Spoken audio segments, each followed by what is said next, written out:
Hello, everybody, and welcome to the next in the HORIBA series of webinars. This is Jeff Bodycomb, and I'm acting as your host today. Our speaker is the last birdwatcher in Thailand, Willie Hendrickson, CEO and founder of the AVEKA Group. He's going to be talking about mastering the processing methods of engineered particles. So Willie does have a story about leaving Thailand just in March at the end of a birdwatching trip and being one of the last ones out of there. Give a more formal biography of Willie. Willie is the founder and CEO of the AVEKA Group. AVEKA was founded in 1994 as a spinoff from 3M with 3 people and 1 site. Currently, the group comprises 5 manufacturing sites and just about 300 people for industrial, chemical, food, and pharmaceutical contract manufacturing and process development of particulate materials. Prior to starting AVEKA, Willie worked at 3M as a technical manager for particle processing at 3M's corporate research facility. He received his PhD from the University of Florida in organometallic synthesis and is currently the president of the International Fine Particle Research Institute. He's also a member of the executive committee of the AICHE Particle Technology Forum and an adjunct professor at the University of Minnesota's Department of Food Sciences. He has authored or co-authored over 20 technical papers or book chapters and is an inventor on 50 issued or applied for U.S. patents. So Willie just has a tremendous amount of experience in particle processing. I've known him for years, and I really look forward to his discussion on processing methods. I'll turn it over to you, Willie. All right. Thank all of you for joining me today and listening to me. We're going to talk about engineered particulates, and what the goal of my talk today is to teach you how I go about figuring out how to make the right decisions on the processing methods used for engineered particulates. And so if I switch to my next slide here, the outline that we're going to do is I'm going to give you just a couple slides on an overview of AVEKA, because you need to almost understand AVEKA to understand how I'm approaching particle processing for engineered particulates. I'm going to talk about what are engineered particles, how do you approach it, general processing methods, some challenges, and then I'm going to give you 3 examples: a separation example to make an engineered particle, a coating example, an atomization example, and then finally with conclusions. So with that, let's start off and let's find out what, let's start off with what AVEKA is. I want to jump right into the engineered particles. So AVEKA is a particle technology company that focuses on contract manufacturing. And as Jeff said, we spun off in 1994. We're 5 companies, a lot of employees, lots of certifications. And what we do as a company is we're actually looking to provide a vision of leadership and innovation in manufacturing solutions for particle technology. And as I tell people, only you can tell whether my vision and mission are being followed, with the mission being, to actually supply that sort of innovative manufacturing customer service for the benefit of our customers, our employees, and the communities that we work in. And I hope that we do a good job. I mean, I'm sure some of you will tell me that I'm doing a good job or a bad job someday, but I think that's what we're trying to approach. The companies that we have, the sites that we have are listed here on this slide. The top and the bottom slide are the 2 sites that are in the top and bottom companies on this slide are the 2 sites that are in Minnesota. Our corporate headquarters, where I'm located today, and another facility down in Cottage Grove that does jet milling. And once again, contract manufacturing is what we do. These 2 sites are primarily industrial. Our 3 sites in the middle of the slide, AVEKA Manufacturing, Cresco Food Technologies, and AVEKA Neutral Processing, are bigger volume sites. They're typically food, animal feed, or some industrial processing. And you can see the types of things that we do, whether it's spray drying or prilling or microfiltration, jet milling, et cetera. We have a lot of different things that we do.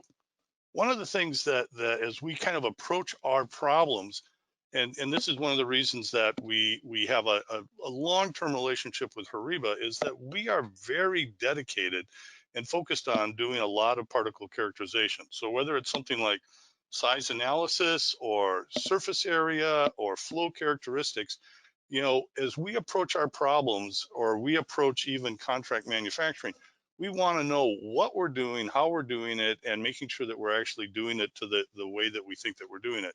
So over the years, we have actually added a lot of these characterization techniques, and there are talks that I give that I talk just about characterization because it's a very important part of the business that we're in, and it's a very important part of the technology that all of us are in, particle processing. If you don't know what you're doing, you really don't have any idea where you're going.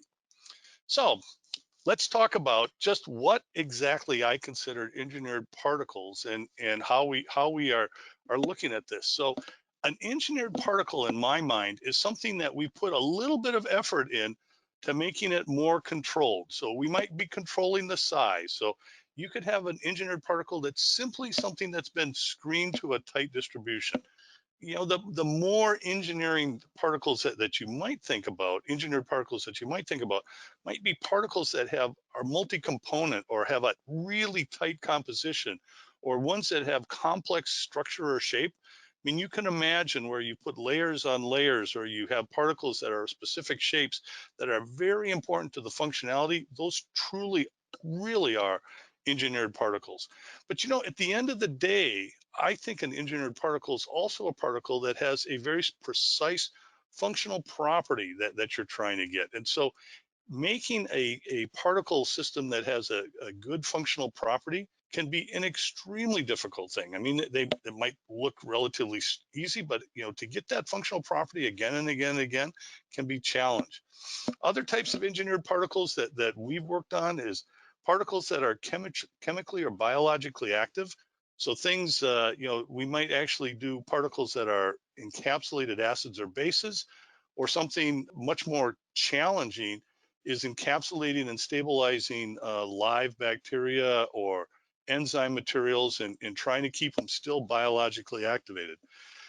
And then finally, the one that, you know, people see a lot of engineered particulates in is controlled release. So a microencapsulated fragrance that has a release structure or a profile, you know, a size, a melting point release, or whatever it is. These are all engineered particles.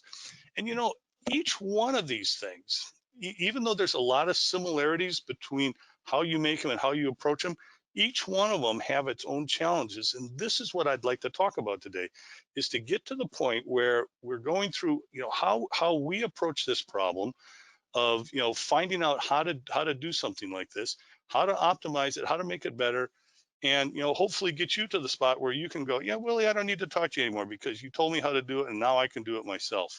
So as far as making an engineered particle, it's all about knowing the trick.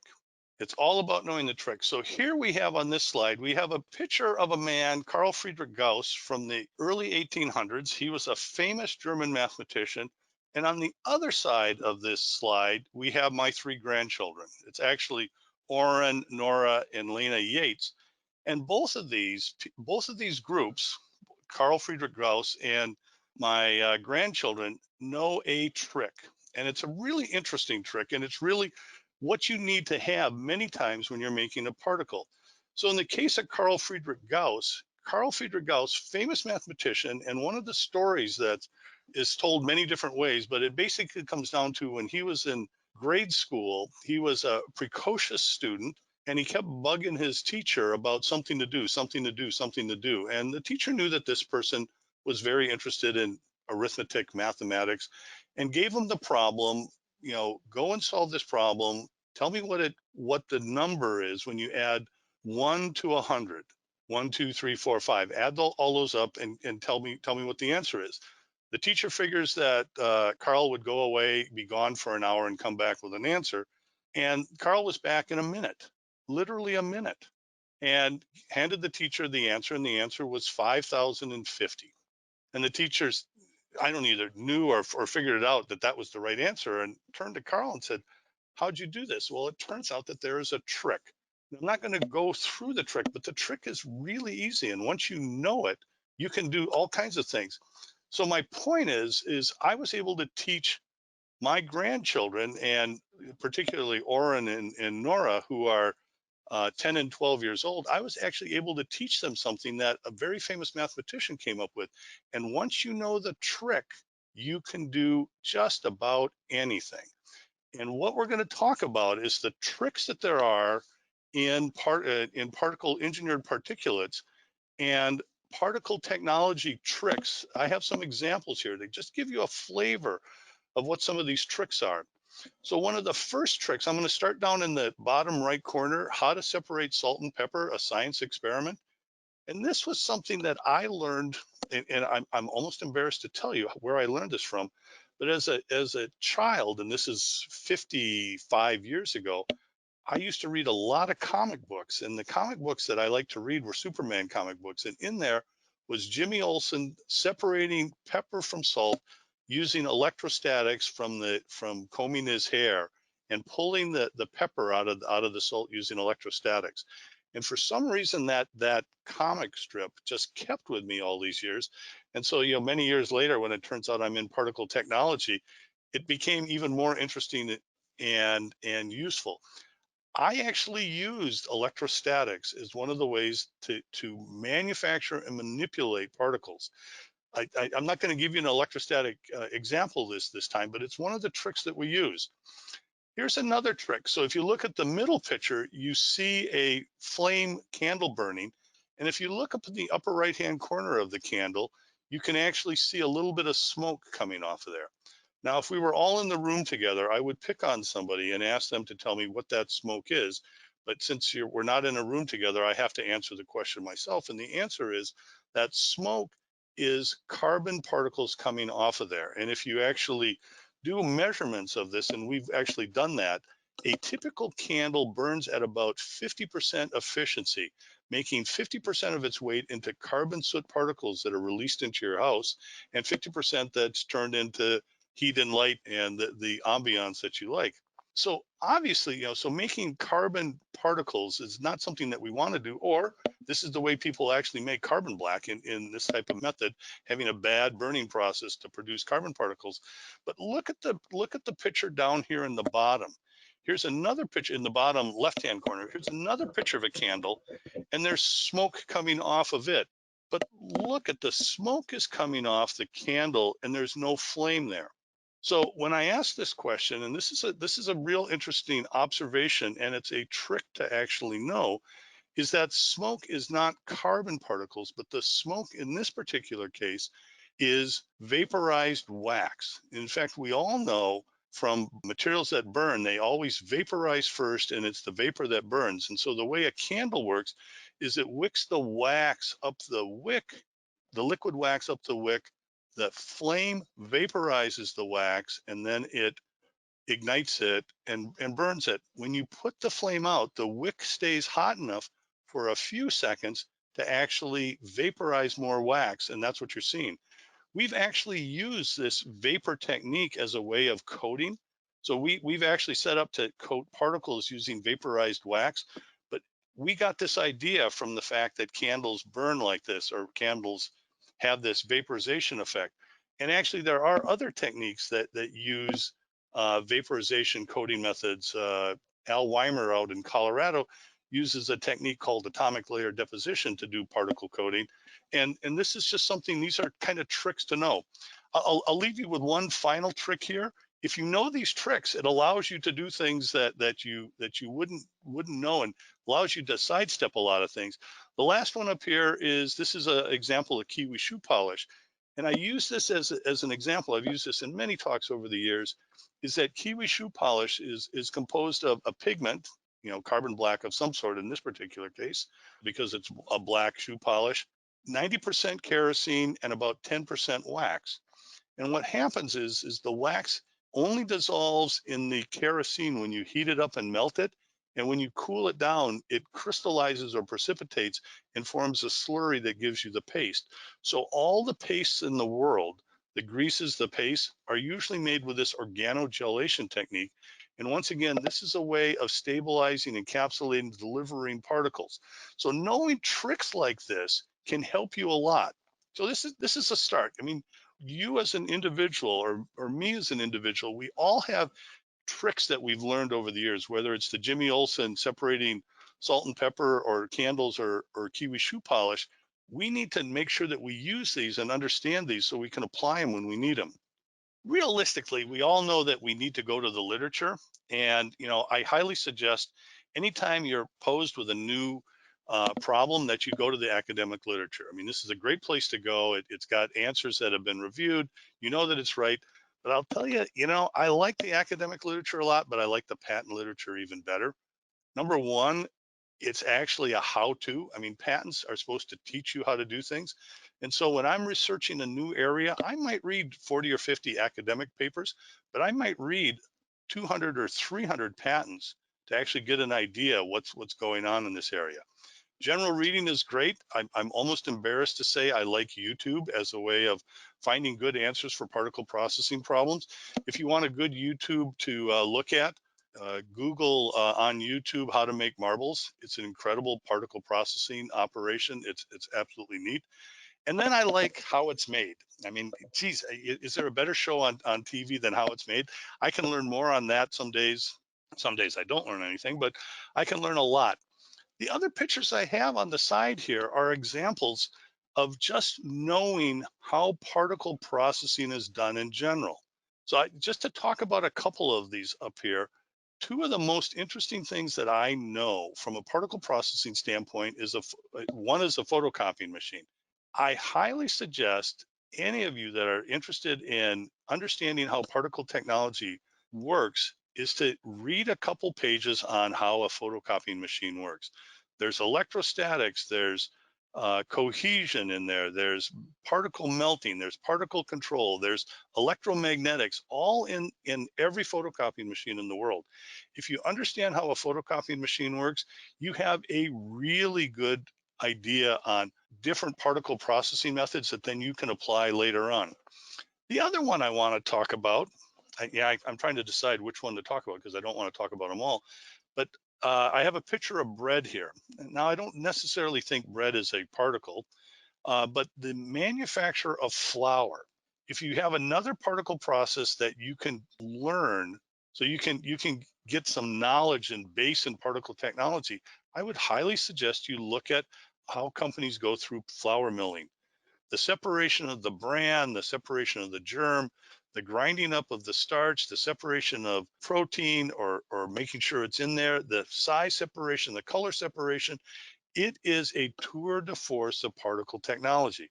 Knowing different particle technologies that are currently available, whether you get it on YouTube, how it's made, or you just happen to know, these are incredible sources. And if you have those, you can be better prepared to do particle engineering, engineered particulates, excuse me. So, after you've done all this literature search, after you know this, you have the problem in front of you. And the question is what do you need to know? As a chemist, I always want to know what the materials that I'm going to deal with, the raw materials, the solvents that I might be using, whether it's just water or some organic solvent, the final product that I have, I really want to know the chemical properties.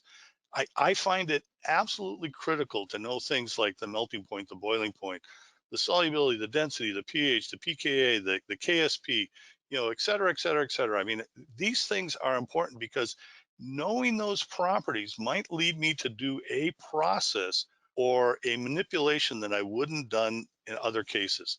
And, I don't have the time today, but I have more cases where just knowing the melting point and the boiling point have gotten us to new novel engineered particles more than anything. I really spend a lot of time looking at that. Obviously, if you're making particles, you need to know those functional properties of the engineered particulate that you're trying to work with. And once again, the raw materials. So things like particle size, and that's not a subtle hint that you need to have a HORIBA piece of equipment because God, you got to be understanding what your particle size is. You might need to know the viscosity if you're in a liquid system. You might need to know the powder flow if you're in a dry system. The zeta potential. You should be taking SCM pictures. You should be looking at different chemical analyses of these things. Those functional properties are absolutely critical because once again, if you don't know these and you're not monitoring them, you're probably not going to make a consistent engineered particle. Now, this next one doesn't have anything really to do with chemistry and functionality, but if you don't understand the financial considerations that are going on, the cost of the raw materials, the cost of the processing, the cost of the energy, the volumes, the profitability, the amount that you're going to be doing, the rates that you're doing, that financially you can have the greatest process in the whole world, but you'll have something that no one can afford. And in fact, not to pick on academics, and I'm not sure if we have any with us today. There might be, but academics are really good for giving you exactly a brilliant solution to a problem that you can't afford. And this is, I think, the big difference between academics and industrial people is we are financially responsible, and we have to understand that even in the midst of trying to come up with a new material, we can come up with some crazy things, but at the end of the day, we really have to have that financial consideration under control. And finally, the last thing, and this one is you need to know what equipment that you have available. Because wouldn't it be nice if you had every piece of equipment at every size, so any idea that you come up with, you're ready to go? Well, that would be nice, but the reality is we all have certain pieces of equipment that are available to us, either that we own, or we can go to a contract manufacturer, or maybe we can even buy. But at the end of the day, there's just some things that we don't have. And so knowing what you're going to use for a piece of equipment and knowing what you have available, this is an incredible important consideration when you're going through trying to decide how I'm going to make this new engineered particle. If you know all of these things, you might be able to make it work. But having said all this, there's what I call some processing dilemmas. You've gotten down the path, you've done some literature search, you've done some good understanding of what the materials are, you know what equipment that you have, but you always have these dilemmas that you're on. And just kind of playing off the previous slide, it's what I call the available equipment dilemma. This is what's available to you. You're gonna have to figure out how to make it work. It could be size, it could be qualifications. You have a spray dryer and you want to dry ethanol in it.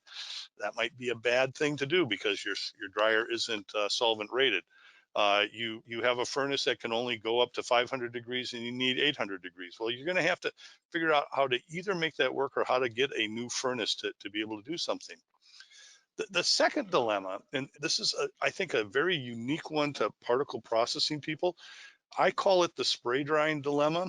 And the spray drying dilemma, by my definition, this is my dilemma, is that many times people come to me and ask me to make a particle and they say, I just want you to spray dry this material, or I just want you to grind this material.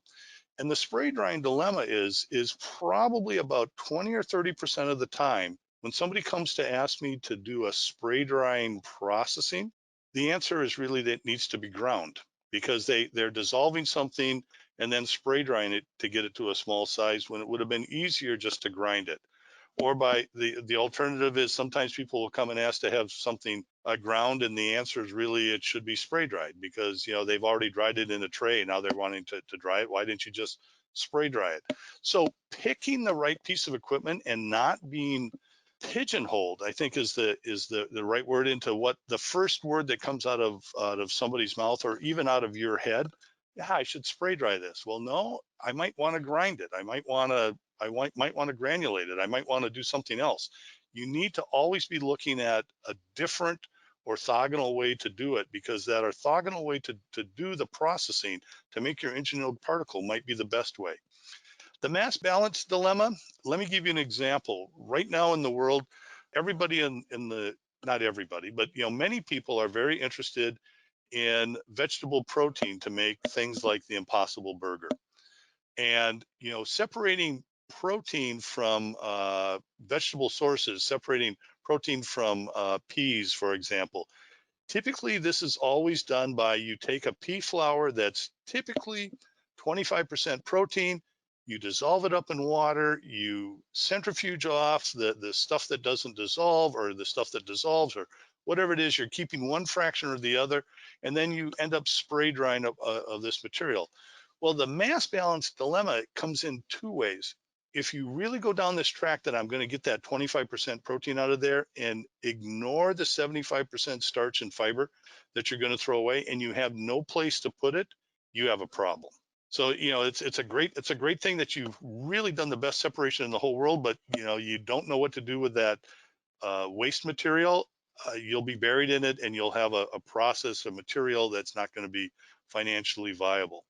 The other mass balance problem is, and people seem to forget about this, particularly when you start out with a small scale, is that you know, I'm going to dissolve something up, I'm going to wash it, I'm going to filter it, I'm going to grind it, I'm going to spray dry, whatever it is, they end up needing to use so much water, just, and this is just an example, they end up needing to use so much water that the process might be practical on a lab scale because you can deal with it, but not practical when you're dealing with millions of gallons of water a day that you need to throw away.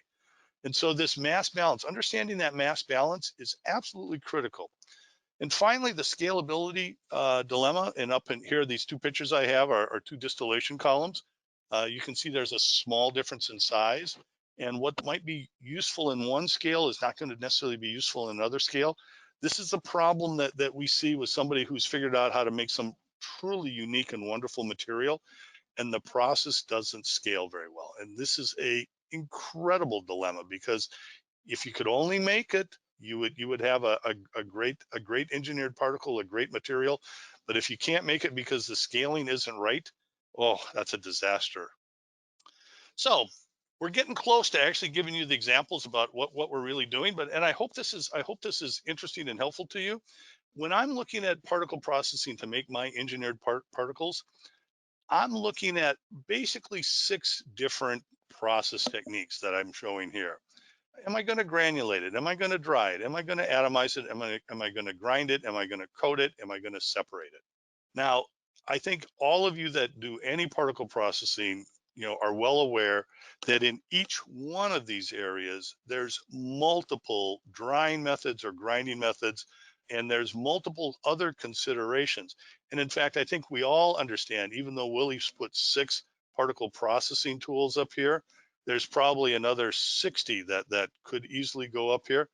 But the reality is, I'm pretty sure that if you understand these 6 and understand some of the options within the 6, you might be able to do something. So let me give you just a little example using spray drying. I like spray drying. We do a lot of spray drying. For making an engineered particle, it's a great place to start because it's something that is easy to scale up. You can make a lot of different materials and you have lots of different options. So, but there are always limitations with everything. So with a spray drying process, typically you're going to make a particle that's between 5 and 120 microns. You can make smaller, you can make larger, but really difficult. So if you're thinking about it, you know, on a spray drying application, you know, you're going to keep in that size range. Typically, you're going to work with 10 to 60% solids, and that's either slurries or solutions. You can do lower percent solids, obviously. It's hard to collect the powder when you're at very low percent solids. And if you get to too high a percent solids, you end up starting to get some challenges with pumping the material. Spray drying, because you're atomizing something, typically you're looking at something that's 100 to 200 centipoise, liquid viscosity. And interestingly enough, just by changing some of the parameters, you can make solid particles or hollow particles. And depending on what you're trying to do, if you make the wrong one, it's a disaster. If you make the right one, you're a real god. So now there's even a couple other parameters that I like to look at in spray drying. One of them is, what atomization technique. So you can see I've got 2 atomization techniques going on here. A simple 2-fluid atomization technique at the top, and a spinning disk atomization technique at the bottom. Both of them have great applications. A 2-fluid atomization or a single fluid atomization, you get a broad distribution of particles and it's easy to do. A spinning disk, you get a tighter distribution, and it can be, but it can be harder, more expensive to actually run the spinning disk. Now, having said all this, if it turned out as you walk through this whole thing and you're going to actually use spray drying as your particle processing method to make an engineered particulate, the chances are, if you become an expert in this, you will get somebody to come and say, I really want to spray dry and make a 400 micron particle size. Now, the question is do you tell them to go away because, I can only do up to 120 microns? Or do you know some of the tricks that are available to actually get beyond the particle size distribution that we're listing here? Let me give you an example, because this is an actual case where somebody had this problem. And the somebody in this particular case was BASF has been making and still is making a granule that is a carotenoid. So there's a high level of carotenoid in there, and carotenoids are great antioxidants. They're great micronutrients. They're also highly colored. and they're extremely susceptible to oxidation. I mean, their color comes from conjugation, and oxygen reacts with that easily and destroys the color. So BASF, somebody at BASF, and I don't know the actual genesis of this. I've actually seen the spray dryer that this was developed on. Somebody came up with the idea is I really need to make 400 micron particles. And the way I'm going to do this, I have to make it by spray drying because it was the right way to do it. And the guy, rather than say, well, I can't do it with spray drying, he actually figured out a trick. I mean, he was the Carl Friedrich Gauss of BASF for that particular day.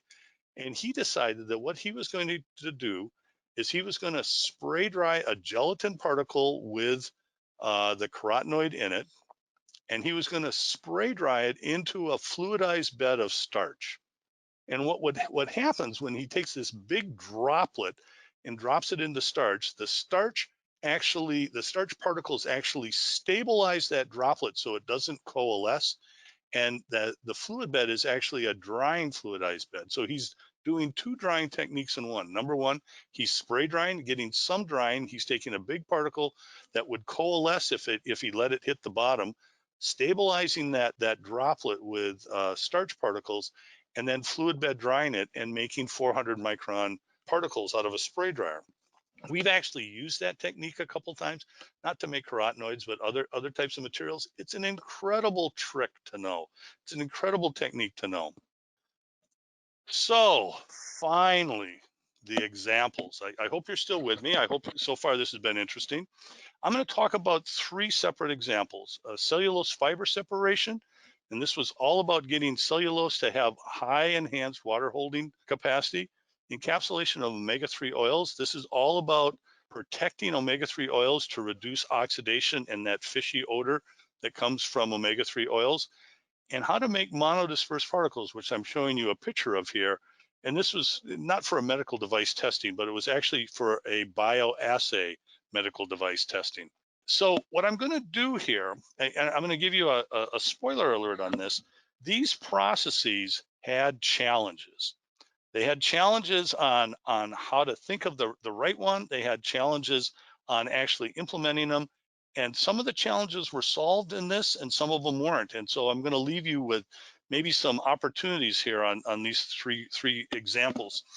So what I'm going to do is I'm going to in each case, I'm going to give you a statement of the need. I'm going to say how we approach the problem and what went right and what went wrong, because this happens all the time in engineered particles. And we're going to show you, give you some examples on how to make these engineered particles and how you can address what the challenges are.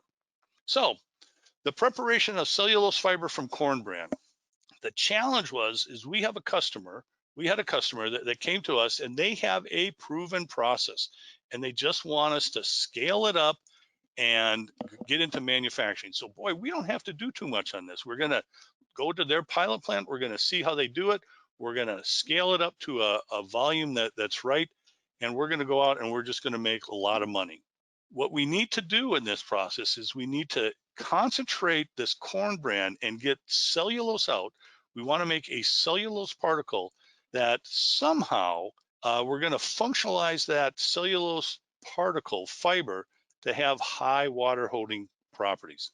So just to give you an idea, corn bran is literally the shell of corn that's taken away and thrown away when people are trying to extract the starch, either for starch applications or to actually make ethanol. And the cellulose that's in corn bran, like most cellulose, really doesn't have a high water holding capacity. It has the ability to hold about 1 gram of water per gram of fiber. So that's about normal for anything. I mean that's about where you should be, unless it's a highly hydrophobic material. But they should be able to hold 1 gram of water. Our customer was looking to have a cellulose fiber that would hold 20 to 30 grams of water per gram of fiber. So not as good as a super soaker, a super slurper type of material, but much better than cellulose.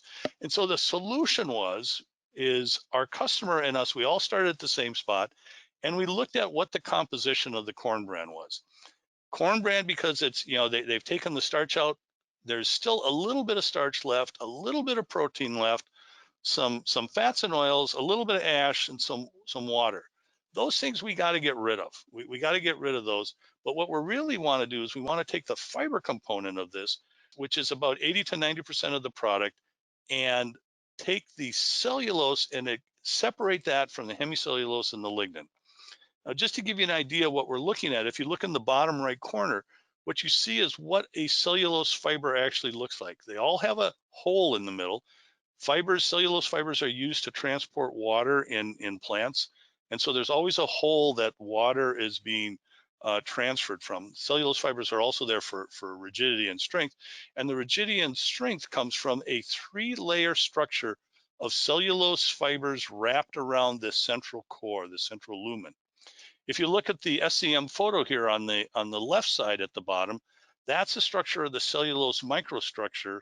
And what you're looking at is 2 different layers. One layer that is going, basically up and down, and the one layer that's basically going side to side. These are the 2 different layers. And so what you have is you have this tightly engineered particle that you're trying to separate out all this stuff and actually make the final engineered particle that has that highly water holding capacity. So the process that you do to do this, it's all simple steps. We're going to slurry the corn bran in water, and we're going to add some enzymes to digest the starch and the fat. So we add some protease, some amylases, and we, boom, that stuff gets digested. And now we centrifuge that material and we separate out the fiber component. To that fiber component, we redisperse that in water. We add caustic, and caustic is well known to solubilize hemicellulose in the lignin. And now basically we're taking that glue out of that fiber structure, and we're actually separating it out. And if you look down here at the pink picture at the bottom, this is a poor optical image of cellulose fibers that have been separated apart in our process. And the top image is what happens after you dry that solution and you get this mat of fibers that when you redisperse it in water, it now has this high water holding capacity. It's a simple process. And in fact, when we talked to our customer, that's exactly what we believed.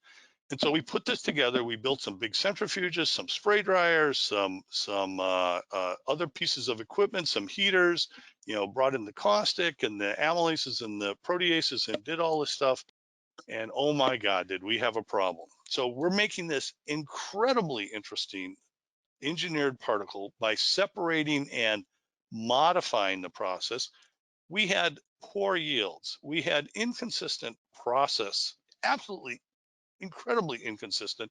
And the water holding results were incredibly inconsistent. So we go back to our customer and we talk to our customer about this. And our customer's perspective is we don't know what we're doing. And that actually might be true. That's entirely possible that we didn't know what we were doing. But oh my God, we're into this for millions of dollars right now, and we don't have a process that works. So we now got into this part way, whereas if we had kind of entered it ourselves and developed this process, we would have had a better understanding. But we went back and said, all right, what the heck's going on here? So the first thing we tried to do is understand what's going on with this process. Went back to the literature, went back to all these tricks that we had. And basically, when you handle fiber, you want to go to the people that handle more fiber than anybody. We went to the paper industry. How did the paper industry do this, and what was going on? And the paper industry gave us a really good idea what was going on with the water holding capacity. And there's some interesting tricks that are done that I'm not going to talk about. But we understood what was going on, and we figured out how to optimize that to get consistency. But the second thing we did is we thought, what is going on with this stuff? Why is this going wrong? Our customer is telling us this is 100% cellulose, and yet we're getting these chemistries and yields and processing that's inconsistent all over the place. Maybe we should analyze and understand this. The problem with analyzing fibers and cellulose and carbohydrates, polysaccharides, is they all look the same. And I don't have a structure here for you, but polysaccharides, all those sugar molecules together, I'm a chemist, and it still makes my eyes spin in my head trying to tell the difference between cellulose and hemicellulose. I think I can do it, but I could probably pick the wrong structure from one time to another. And if it's difficult to see it on paper, it's difficult sometimes to actually do the analysis. One of the things that we knew is that there was a really nice liquid analysis, a chemical analysis that took about a week for every sample. And that really didn't fit too well with us. So we looked a little bit more in the literature, and what we found out was that there was a interesting way of analyzing carbohydrates using thermogravimetric analysis, TGA. And in this particular case, what you find out is each polysaccharide has a different decomposition point. And if you do a very slow decomposition, as shown here, you can see the drop in the amount when the cellulose actually decomposes. And if you take the derivative of this, you can actually get a peak, and it's a very sharp peak. In fact, as a chemist, it almost looks to me either like an infrared analysis or an NMR that can actually see a positional definition of cellulose and hemicellulose. And I'm not sure if you can see the images, but the decomposition point of cellulose is about 300 degrees centigrade, and hemicellulose is about 270. So, we can see, what's the relative ratio of cellulose, hemicellulose. And in fact, we did this, and we did this with a number of samples, and we developed a lot of really interesting techniques. In fact, I'd like to give credit to Paul Verbanek, who works here at AVEKA, as a person that really developed this this technique for us. I mean, it was known, but he refined it down to the point where we got these very good spectra. If you look at corn bran, this is the starting material. Here's your peaks at about 270. A little, they're off a little bit. There's a lot of story here to tell. I'm not going to tell, but you can see there's peaks at about 250, 260, and cellulose peaks at 325. Now, our customer was absolutely positively convinced that he was getting 100% cellulose out of the material. So when we evaluated the process material, what we ended up with something that was about 75% hemicellulose and 25% cellulose. And in fact, we hadn't changed the composition at all. We had washed away a lot of material, but we hadn't changed the composition of the stuff that we collected. In this particular case, this was a classic case of our customer and us, both of us to start with, not knowing what we were actually trying to do. We didn't understand the chemistry, and we didn't understand the process to begin with. But now that we had this ability to analyze, we had to develop this analytical technique. We could actually solve the problem. The problem is, the problem is our customer actually decided to hell with it. They weren't going to do it anymore. And so we had this wonderful process to make this incredibly good fiber. We actually even knew how to make the yield go from 25% up to 80%, and the customer walked away from it. One of the sad parts about engineered particulates is many times, even when you have the solution, you don't get to actually use it. And this was one of those cases where we finally got it right. We understood how to make every bit of this right, knew how to make it even at a higher concentration, and then they walked away. Bummer. Well, let's talk about a different one. This is a much more interesting one. I like this one a lot. And well, we're not going to be successful here either, but I'm going to tell you the statement of challenges is there is no known method for protecting omega-3s from oils from oxidation. So if you go and buy a sample of omega-3 oil that's been encapsulated, microencapsulated, not in a gelatin cap, but microencapsulated, it's beautiful so long as you don't expose it to air, because the air will go right through that shell and actually oxidize the oil, and now you have a fishy smelling oil. This diffusion of oxygen through a cell wall is something that is just incredible. So microencapsulation really works, but it doesn't work very well sometimes. What we did is we approached this problem by, let's consider biomimicry.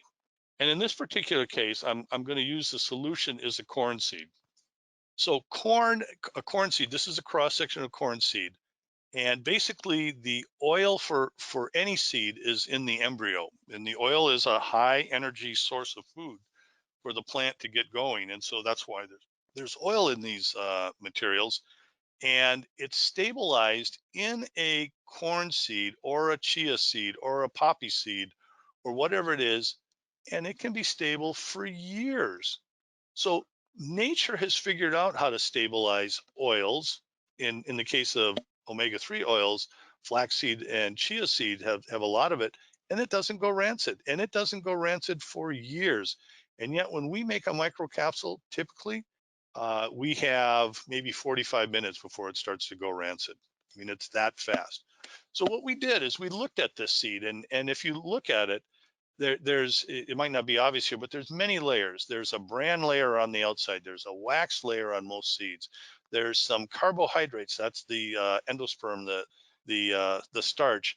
There's different sort of structures within here, and in fact, all oil is held in these very small vesicles that are comprised of phospholipids and particular proteins called oleosins that stabilize the phospholipids. And so what we thought is, let's create a mimicked seed, and if a seed can handle it for years, maybe we can make the same thing. So this was a real thought about looking to where somebody might have solved it. You know, that nature has solved this problem, and can we come up with a structure and a process to actually make it? So our proposed structure is to have our oil core, have that organelle shell on the outside. That's that oleosin phospholipid shell. Put some stabilizing alginate on the outside. Put some carbohydrates with the protein and fiber, and finally coat it with a fat fiber shell. And we actually went through and made this particle to actually come up with a microencapsulated oil. And in one sense, we were successful because we were as good as the standard methods. We were as good as industry standards. We weren't better. So technically, we actually made the structure. From a functional standpoint, we were as good, but not as good as seeds, but as good as the industry standards. And so, you know, we were a success. I mean, I'm going to call us a success in coming up with the realization that there is a structure out there that stabilizes omega-3s. We actually made a structure that tried to mimic it as best that we could in a true engineered particulate multi-layer structure, but we didn't quite get there. And we think that because of how much time we were able to put into this, we didn't have exactly the right materials. I mean, we chose some materials that we felt comfortable with, and some processes that we felt comfortable with, but we probably needed to optimize that. And secondly, we probably needed to optimize this oleosin stabilization on the inside, because we really felt that this oleosin structure was one of the key components of why a seed is stable, but we weren't. So, you know, I think that there's still a solution out there. We failed in the fact that we didn't go into commercial production with this, but I like to think we succeeded in coming up with a very interesting multi-layered structure, and the concept of using biomimicry was well worth it.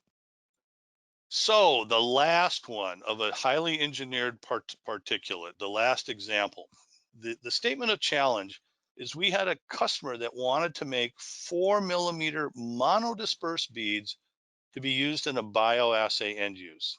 Needed to be sterile, needed to be extraordinarily tight size, and not only had the size have to be right, but the weight had to be exactly the same. And we had to minimally waste raw materials.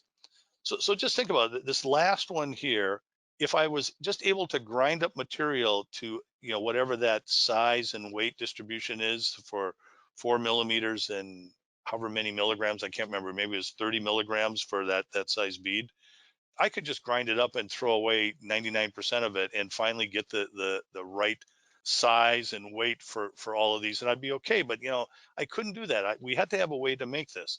For us, the solution was Prilling. And I'm going to explain what Prilling is in just a second.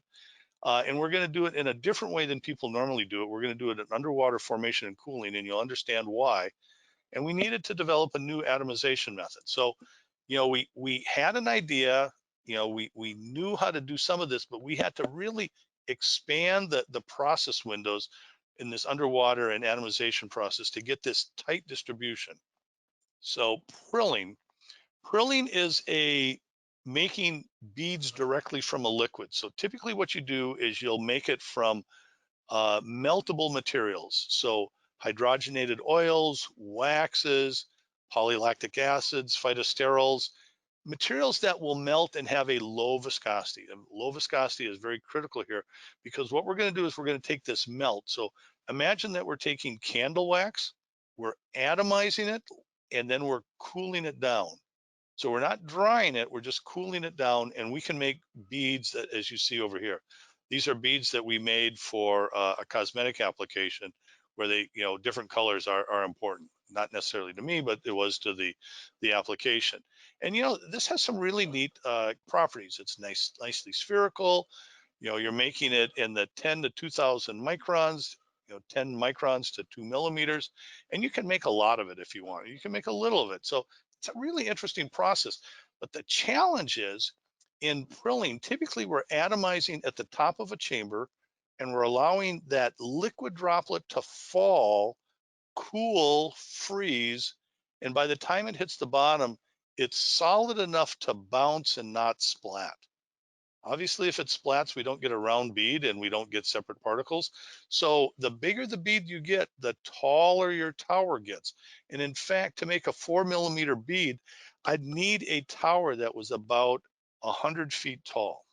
Now, I don't have a 100-foot tall tower. That goes back to my equipment dilemma. I don't have it. So what am I going to do? In this particular case, rather than build a big tower and try to do this, what we did, well, and here's just an example of spraying and collecting. We don't even need to look at this here. What we did is we took melted wax and we atomized it in water. So it's hot water down here. The beads float to the top, and we put cooler water up at the top, and they freeze, and we collect them from the top. Kind of a lava lamp application where we're using that lower density and rise. If we were actually using a wax that had a higher density than 1, we'd have prilled from the top, we'd have let it fall to the bottom, and we'd have collected from the bottom. In this particular case, making 4 millimeter beads is not easy, because you have to have a very special nozzle. So we had to develop a special nozzle also. So we got a special nozzle to develop that gives us uniform beads that can operate underwater. We have to get to the right size. We have to keep it hot enough to start with, because if we cool it down here, we'll just freeze our nozzle and we'll be done. And if it's too hot up here, we'll just have liquid droplets that are going to all coagulate together. So a real balance of temperature and atomization to come up with this. So let me show you what it actually looks like. So this is a picture of it, actually, of the process of what that simple diagram looks like in the lab.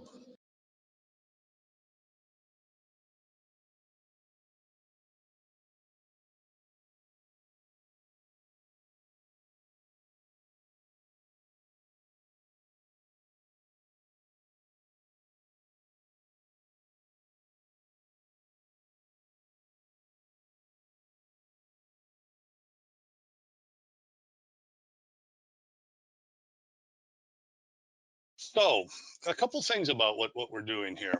What's happening is we set this thing up and it actually worked brilliantly.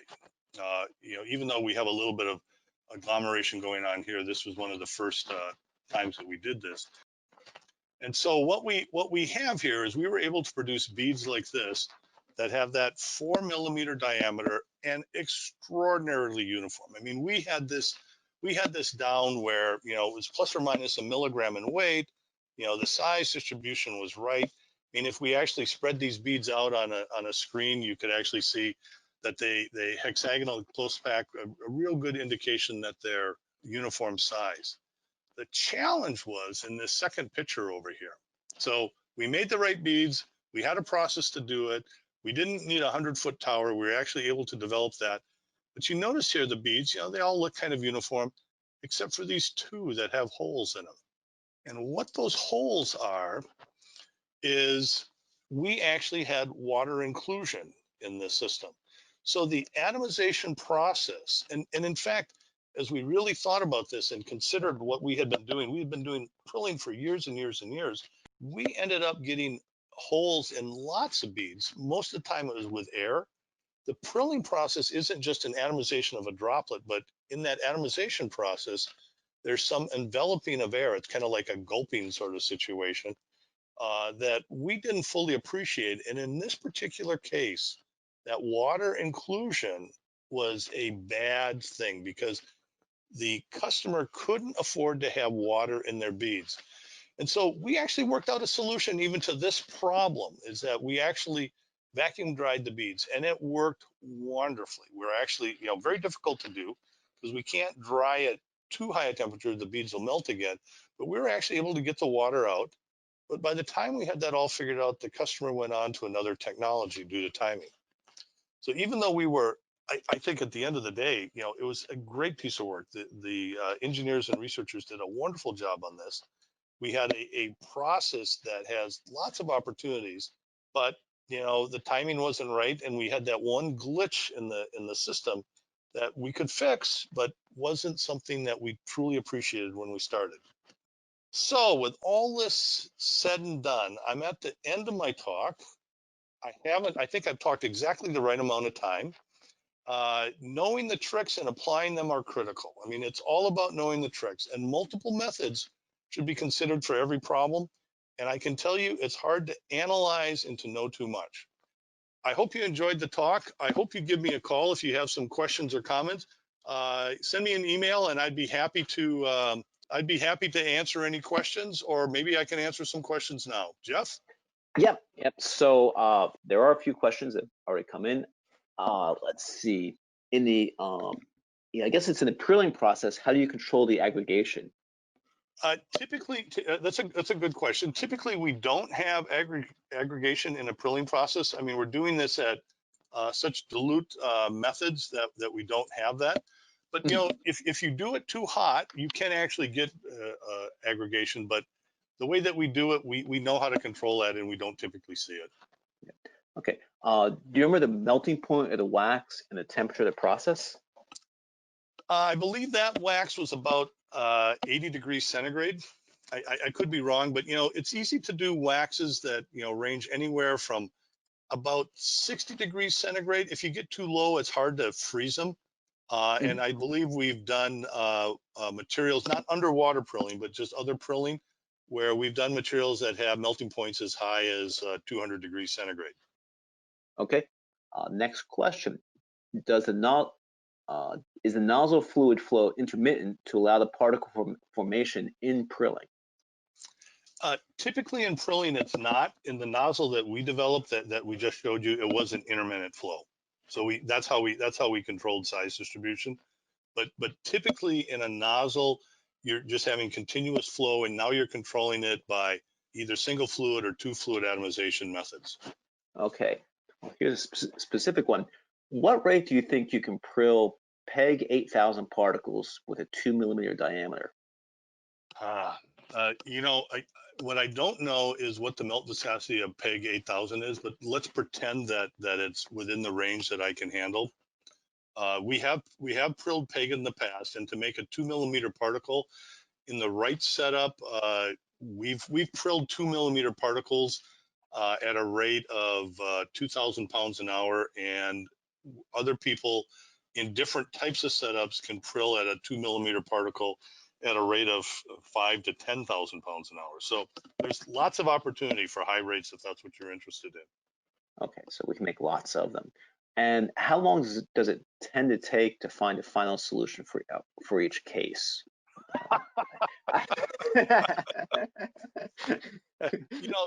I'm laughing not because it's a bad question. I'm laughing because it's a great question. At the end of the day, when somebody comes to us and asks for these things, some of the solutions, because we've done this so many times, and not just me, but the people here at AVEKA, we've done this so many times, it's almost like Malcolm Gladwell and Blink. You can just look at it and you know the answer instantaneously. So the solution to get to that solution might be as quick as the discussion itself. I mean, it definitely happens.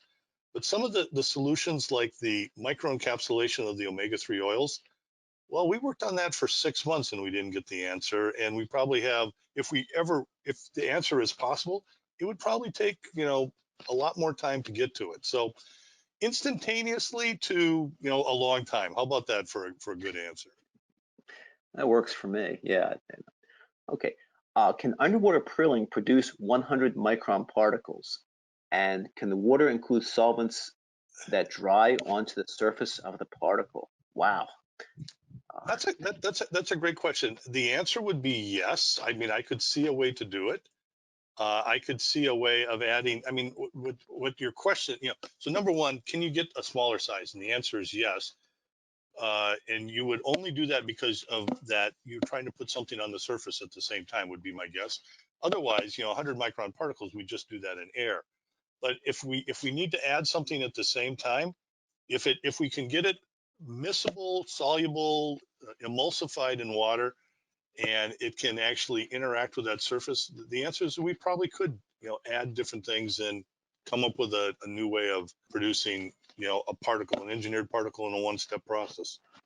It's a very good idea. I like it. Yeah, I'll add as a comment because I've seen your plant that Willie has some other tricks for adding to particle surfaces that are kind of unique. I'm thinking your mace process, if I pronounce it right. Yeah. So, we didn't show you everything on this slide or this presentation. In fact, there's so many other tricks and processes and everything that lots to consider on any problem. So speaking of tricks, someone's asking if you think having a reducing agent in fish oil would help with omega-3 oxidation, and if so, Wow. which ones? Well, I mean, in one sense, people do put reducing agents in. They're called antioxidants, right? Mm-hmm. And so, people put typically they'll put BHT or BHA into the system.